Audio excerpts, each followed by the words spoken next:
Japet Radepane, kelas DPAK dari Institut Agama Kristen Negeri Toraja. Di sini saya akan membawakan materi perkembangan atau perluasan gereja mula-mula. Sebagai tugas ujian tengah semester saya dan dosen pengampu sejarah gereja, yaitu Bapak Christian Eliezer Rendarele MPDK. Channel YouTube saya Japet Radepane. Kita akan meninjau pengertian gereja itu sendiri. Yang pertama adalah gereja apa yang dimaksud. Pengertian gereja secara terminologi, kata gereja merupakan kata ambilan dari bahasa Portugis yang artinya igreja yang berasal dari bahasa Yunani, eklesia yang berarti dipanggil keluar, ek berarti keluar, klesia atau kleo yang berarti memanggil. Ya, jadi arti gereja adalah kumpulan orang-orang yang dipanggil keluar dari dunia atau kegelapan kepada terangnya. Gereja adalah persekutuan orang percaya yang dikumpulkan oleh Kristus sendiri. Jadi Kristus yang mengumpulkan orang-orang yang dipanggilnya keluar kepada terangnya yang ajaib. Ya. Gereja mula-mula, ya, kita masuk kepada gereja mula-mula. Bagaimana awal terbentuknya gereja itu? Setelah peristiwa dan kebangkitan Yesus Kristus, para murid-murid berkumpul, ya, untuk menantikan Roh Kudus yang dijanjikan oleh Yesus semasa mereka bersama-sama, murid-muridnya bersama-sama dengan Yesus, ya, selama kurang lebih 3,5 tahun. Ya, mereka berkumpul, ya, menurut tradisi di rumahnya Markus di Yerusalem dan menantikan Roh Kudus yang telah dijanjikannya, ya, setelah pasca kebangkitan Yesus. Hari kelahiran gereja ialah pada hari turunnya Roh Kudus, pada hari Pentakosta. Kita bisa lihat peristiwa di mana Roh Kudus atau peristiwa Pentakosta itu sendiri dalam Kisah Para Rasul 2 ayat 1 sampai 3. Ya. Sebelum hari itu sudah ada orang-orang yang telah percaya kepada Yesus. Tetapi pada hari itulah jemaat terbentuk, yaitu jemaat mula-mula, ya. Jadi mereka sedang berkumpul berdoa, ya, tiba-tiba datang tiupan angin keras, ya, seperti api, ya, yang memenuhi Roh Kudus itu memenuhi setiap rasul-rasul pada saat itu, dan mereka menggunakan bahasa-bahasa lain, ya. Mereka menggunakan bahasa-bahasa lain yang diberikan kepada mereka oleh Roh itu sendiri, ya. Pada saat itu orang-orang dari segala penjuru bumi berkumpul di sana, dan mereka mengetahui bahasa yang dipergunakan oleh rasul itu yang diberikan dari Roh Kudus kepada mereka untuk berkata-kata, ya. Kemudian murid-murid dipenuhi Roh sehingga mereka berani bersaksi tentang Yesus, dan melalui kesaksian tersebut orang-orang menyambut Injil dan percaya kepada Yesus. Di sana terbentuklah jemaat kecil, dan mereka terdiri dari orang-orang Yahudi, ya. Jemaat mula-mula itu terdiri dari orang-orang Yahudi, ya. Penginjil pertama atau pengkhotbah pada saat turunnya Roh Kudus, ya, Petrus dengan gagah berani oleh dorongan Roh Kudus berkhotbah dan memenangkan jiwa atau percaya sekitar 3.000 jiwa, ya. Maka dari situ terbentuklah jemaat kecil, jemaat mula-mula, ya. Permulaan sejarah gereja dapat dipelajari dalam kitab Kisah Para Rasul yang melukiskan hidup jemaat mula-mula yang rukun bersatu, yang peduli dan setia dalam pengajaran. Jemaat-jemaat itu bersifat misioner, ya. Apa yang dimaksud misioner? ya, mereka memimpin diri sendiri, berdiri secara kepemimpinan. Ya. Kemudian mereka berdikari secara keuangan. Ya, jadi mereka mengumpulkan uang untuk kebutuhan jemaat mereka sendiri. Ya. Kemudian giat dalam memberitakan Injil, yang kemudian mendirikan pos-pos penginjilan. Ya. Berita Injil yang mulanya hanya diterima oleh orang-orang Yahudi, namun setelah kematian Stefanus membuat mereka lari dari Yerusalem dan melarikan diri ke daerah-daerah orang Samaria dan orang kafir, dan di mana-mana pemberitaan Injil diterima oleh penduduk daerah itu. Kita bisa lihat di dalam Kisah Para Rasul 8, Kisah Para Rasul 11 ayat 19 sampai 30, ya. Jadi pasca kematian Stefanus, orang-orang Yahudi atau jemaat itu terpecah, ya. Mereka melarikan diri, ya. Pada saat mereka melarikan diri, ya, mereka tetap memberitakan firman atau memberitakan Injil, sehingga, ya, banyak orang-orang kafir yang percaya. Banyak orang-orang kafir yang percaya dan kemudian masuk ke dalam anggota kekristenan tersebut, ya. Setelah hal itu timbullah persoalan di antara para rasul itu, ya. Timbul persoalan di antara para rasul itu, ya. Hal ini disebabkan karena di satu sisi orang-orang Kristen Yahudi tetap ingin mentaati hukum Taurat karena mereka tidak mau memutuskan hubungan dengan orang-orang Yahudi lainnya. Tetapi dalam Kisah Para Rasul 10 sampai 11 menceritakan ketika Petrus tidak mau memasuki rumah seorang kafir, tetapi Roh Kudus memaksa dia dengan memakai suatu penglihatan, ya. Petrus ragu-ragu, ia masuk ke rumah Kornelius. Kita bisa baca di dalam Kisah Para Rasul 11. Tetapi ketika ia datang ke Antioquia, ia tidak mau makan bersama-sama dengan orang-orang Kristen Yunani yang najis karena tidak mau mentaati hukum Taurat. Ya, Galatia 2 ayat 11 sampai 14. Ya, bandingkan juga dalam Kisah Para Rasul 15 ayat 1 sampai 2, Kisah Para Rasul 7 ayat 21. Ya. Berbeda dengan Paulus, ya, Paulus ini benar-benar memahami bahwa tidak perlu lagi orang-orang Kristen itu mengikuti perintah-perintah Taurat Musa, sebab orang percaya telah bersatu dengan Kristus di Galatia 5 ayat 6, yaitu dengan kematian dan kebangkitan Kristus. Ya, kita bisa lihat referensinya dalam Roma 6, Kolose 2 ayat 6 sampai 3 ayat 4. Ya, Paulus mencela Petrus karena keraguannya, ya. Karena dalam penginjilan Paulus dan Petrus cekcok, ya. Perkara mereka dibawa ke dalam sidang pimpinan gereja di Yerusalem, ya. Kita bisa lihat di dalam Kisah Para Rasul 15. Di sana Paulus berhasil meyakinkan para rasul lainnya untuk tidak memaksa orang-orang kafir mentaati Taurat Musa. Kendati pun demikian, masih banyak orang Kristen Yahudi yang tetap memperjuangkan Taurat sebagai syarat keselamatan. Orang-orang ini disebut sebagai orang-orang Yudais. Paulus keras melawan mereka. Setelah mengetahui bagaimana gereja mula-mula itu terbentuk, kita akan meninjau atau melihat secara sekilas bagaimana lingkungan di mana gereja itu lahir dan berkembang, ya.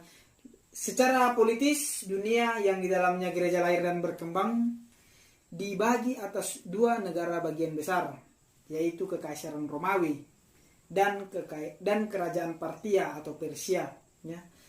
Kekaisaran Romawi yang wilayah meliputi daerah-daerah Asia Barat sekitar Laut Tengah di samping Mesir dan Afrika bagian utara. Kerajaan Persia yaitu wilayahnya meliputi daerah sekitar Asia Tengah, negara Irak dan Iran sekarang. Dalam wilayah yang luas itu terdapat beraneka ragam agama. Wilayah Kekaisaran Romawi dan di Mesopotamia terdapat sejumlah besar agama suku. Lingkungan yang kemudian yang mempengaruhi gereja itu adalah orang lingkungan Yahudi dan kebudayaan Yunani, yaitu Helenisme ya. Di dalam perkembangannya sebenarnya kekristenan ini berakar atau berasal dari agama Yahudi. Mereka berkembang di dalam kalangan orang Yahudi, ya, tidak bisa dipungkiri itu. Kemudian kebudayaan Yunani, salah satu contohnya adalah filsafat yang berperan penting dalam perluasan agama Kristen itu sendiri, ya. Filsafat yang terkenal pada masa itu yaitu aliran Stoa dan filsafatnya Plato. Ya. Perluasan gereja mula-mula. Van der N mencatat bahwa perluasan gereja bertolak dari daerah Palestina Syria. Dari sana Injil dibawa ke daerah-daerah di sebelah barat, di sebelah timur, dan di sebelah selatan. Dari sebelah barat Palestina, Paulus dan sejumlah orang lain di dalam Kisah Para Rasul 18 ayat 24-25 membawa Injil ke daerah-daerah di sebelah barat Palestina. Pada masa pertama, salah satu pusat penginjilan yang utama ialah di kota Antioquia. Di sini untuk pertama kali timbul suatu jemaat yang terdiri atas orang-orang kafir. Ya, Kisah Para Rasul 11 ayat 20. Jemaat ini dipakai Tuhan sebagai alat untuk membawa Injil ke daerah-daerah yang lebih jauh. Utusan jemaat Antioquia yang paling terkenal ialah Paulus. Ia mengabarkan Injil di wilayah Asia Kecil, Turki, dan di Yunani. Tetapi lepas dari usaha ini sudah berdiri jemaat di Roma. Ya. Di kota Antioquia ini juga persekutuan itu disebut Kristen. Ya. Jadi kelahiran Kristen berasal atau dilahirkan di kota Antioquia ini sendiri. Kemudian di sebelah Syria Timur, salah satu pusat kekristenan di Syria Timur dan Mesopotamia ialah Edesa. Selama abad kedua, kota ini merupakan negara merdeka yang kecil. Tahun 179, Raja Edesa masuk Kristen, sehingga Edesa merupakan negara Kristen pertama. Salah seorang yang mengabarkan Injil di sebelah timur Edesa adalah Adai. Pada tahun 104, Adai mentabiskan uskup yang pertama di kota Abril, Mesopotamia Utara. Ya. Dari sebelah selatan, Van den N menyatakan bahwa Rasul Bartolomeus melayani daerah ini. Bahkan, menurutnya Rasul Thomas melayani di India. Dikatakan bahwa sekitar 180 sesudah Masehi, agama Kristen sudah tersebar ke daerah yang membentang dari Galilea, Prancis, di barat sampai Arabia Selatan dan Persia Timur. Orang-orang Kristen paling banyak terdapat di Mesopotamia Utara, Syria, Asia Kecil, dan di Afrika Utara, yang sekarang Tunisia. Penganiayaan tentang kekristenan itu yang terkenal di bawah kekuasaan Kaisar Nero, ya, di bawah kerajaan kekaisaran Romawi, ya. Kaisar Nero ini terkenal bengis dan kejam. Kaisar ke-6 pada kekaisaran Romawi pada tahun masa pemerintahan 54 sampai 68. Adapun perbuatan Kaisar Nero ini yang menghambat pertumbuhan dari kekristenan itu sendiri, ya. Yang pertama, ia menyuruh orang membakar kota Roma, kemudian mengkambing hitamkan orang Kristen sebagai menjadi penyebab kebakaran itu, ya. Oleh karena ulah Kaisar Nero ini, masyarakat Roma membenci orang Kristen dan menganiaya mereka, yang kemudian orang Kristen dilemparkan di dalam Kolosium, lalu mengeluarkan singa atau harimau untuk menerkam orang-orang Kristen. yang kemudian orang Kristen dibungkus dengan kulit binatang lalu dikeringkan sehingga mati. Yang kemudian orang Kristen dibiarkan diterjang banteng, orang Kristen dijadikan sebagai obor dengan cara disirami minyak lalu dibakar pada malam hari. Ya. Menurut tradisi, Paulus dan Petrus mati pada masa pemerintahan Kaisar Nero, ya, pada tahun 68 Masehi. Tetapi orang Kristen malah berkembang pesat, ya, semakin ditumpas, semakin berkembang. Dalam buku Van der End mencatat ucapan Tertullianus, darah orang-orang martir itu adalah benih gereja, ya. Karena melihat perkembangan yang pesat, ya, maka Tertullianus mengeluarkan statement demikian. Melihat pemerintah yang tidak berhasil dalam mempertahankan keutuhan pemerintahannya dengan memusnahkan gereja, ya, salah satu jalan keluar adalah mendapat dukungan dari gereja itu, ya. Ketika pada masa kekaisaran Konstantinus Agung, ketika ia hendak berperang, ia melihat suatu penglihatan berbentuk salib, dan ada suara yang mengatakan bahwa dengan tanda ini engkau akan memenangkan peperangan, ya. Melalui hal itu Konstantinus Agung ini mengeluarkan suatu edik Malino atau yang disebut dengan edik toleransi, ya, sebagai tanda penghormatan atau agama Kristen pada saat ini mulai membaik keadaannya, ya. Isi edik Malino itu yang pertama, penganiayaan terhadap gereja resmi dihentikan. Semua kerugian yang diderita gereja akan diganti oleh negara, dan pembiayaan gereja dan para rohaniawan akan dibantu negara. Yang kemudian agama Kristen diakui sebagai religio licita di seluruh kekaisaran Romawi, salah satu agama di antara agama yang terkenal di Roma. Hari Minggu ditetapkan dan dirayakan sebagai hari libur resmi. Dampaknya berpengaruh sampai sekarang, ya. Kemudian didukung lagi oleh edik Theodosius, oleh Kaisar Theodosius pada masa pemerintahannya mengeluarkan suatu keputusan yang disebut edik Theodosius, yang isinya: satu, agama Kristen dijadikan sebagai satu-satu agama negara. Yang kedua, gereja menjadi gereja negara. Yang ketiga, kaisar menjadi pelindung gereja, mengurus dan bertanggung jawab atas gereja. Gereja bertugas memelihara moral warga negara dan membimbing mereka menuju keselamatan abadi. Yang keempat, atau yang, ya, sejak dikeluarkannya keputusan oleh Theodosius, maka kuil-kuil agama kafir dihancurkan, orang-orang kafir diwajibkan masuk ke Kristen.